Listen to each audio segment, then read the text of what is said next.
तमाम आलम इस्लाम को अंजुमन सरफरोशान इस्लाम के बानियों सरपरस्त हज़रत सैयदना रियाज अहमद गौहर शाही मददिल्लाहुल आली और आपके अहले खाना और कराची डिवीज़न की जानिब से तमाम आलम इस्लाम को जश्न ईद मिलादुन नबी सल्लल्लाहु अलैहि वसल्लम की खुशियाँ बहुत बहुत मुबारक हो। निसार तेरी चहल पहल पर हज़ारों ईद रबीउल अव्वल, सिवाय इबलीस के जहां में सभी तो खुशियां मना रहे हैं। सामीन कराम, अभी आपके सामने आयत तिलावत की गई और सुनते भी आ रहा, और महीना भी ये रबीउल अव्वल का ही है कि वमा अरसलनाका इल्ला रहमतल लिल आलमीन। ए हबीब, हमने आपको तमाम जहानों के लिए रहमत बनाकर भेजा।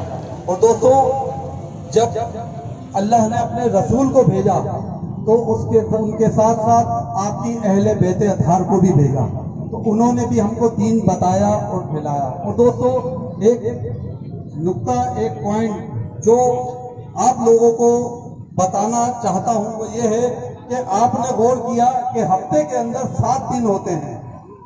जाहिर है अल्लाह पाक ने 7 दिन बनाए, 7 दिन की जगह 6 भी हो सकते थे। 7 दिन क्यों है? जुम्मा, हफ्ता, इतवार, उसके बाद आया पीर का दिन बीच का, फिर बचा मंगल, बुध, जुमेरात, 6 दिन ये होगा। 7वां दिन है पीर। तो दोस्तों, और पीर का दिन, आज का दिन वो है कि पीराने पीर का दिन भी है। आज का दिन पीराने पीर हज़रत शेख अब्दुल कादिर जिलानी का दिन भी है, 11 रबीउल अव्वल भी है और 12वीं शब भी है। तो दोस्तों, 12वीं का दिन इसलिए कि हमारे आका की विलादत है, जश्न ईद मिलादुन नबी है। और पीर का मैंने इसलिए जिक्र किया है कि ये बीच का दिन है। अल्लाह और उसके रसूल, अल्लाह ताला ने कायनात बनाई और अपने हबीब को मबूस फरमाया, लेकिन हमें अल्लाह और उसके रसूल से मिलाने के लिए एक शख्स चाहिए और वो होता है पीरो मुर्शिद। तो इसीलिए 7 दिन में भी कायनात आई तो बीच का दिन है पीर का। और जब अल्लाह और उसके रसूल को मिलाने के लिए भी पीरो मुर्शिद चाहिए। जो पीर होगा हमें अल्लाह से भी मिलाएगा और रसूल से भी मिलवाएगा। और अगर बीच में ना हो तो फिर कहते रहेंगे कि हम तो डायरेक्ट वाले ही हैं। मैं मिलाने के लिए बीच में कोई ना कोई चाहिए। तो पीर और मुर्शिद जो होता है वो अल्लाह से भी मिलाता है और रसूल से भी मिलाता है। और पीर वो जो अल्लाह की और उसके रसूल की मोहब्बत डाले।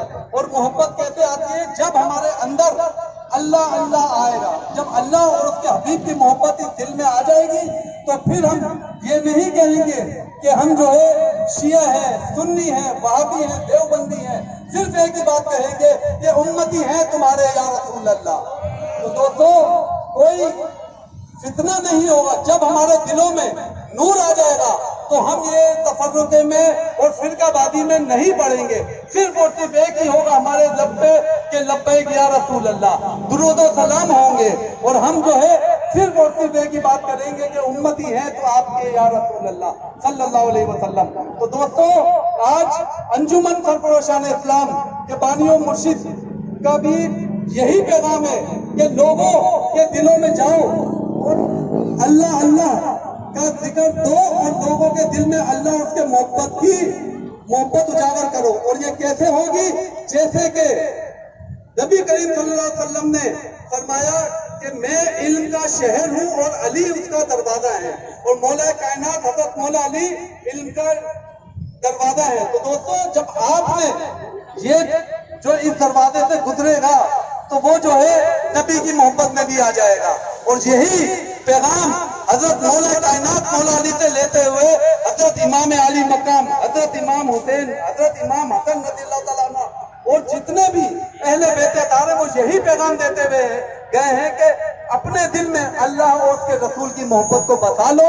और जब ये मोहब्बत आ जाएगी तो तुम फिर कहीं नहीं पढ़ोगे, सिर्फ और यही कहोगे कि लब्बैक या रसूल अल्लाह। अल्लाह और उसके रसूल की मोहब्बत इस दिल में आ जाए तो इसके लिए यही दुआ करते हैं कि अल्लाह ताला हम सबको तफर्रुके से दूर रखे और आपस में इत्तेहाद, इत्तेफाक और भाईचारा पैदा फरमाए और हम सिर्फ और सिर्फ अल्लाह और उसके हबीब की मोहब्बत में उजागर रहे। वमा अलैना इल्लल बलाग।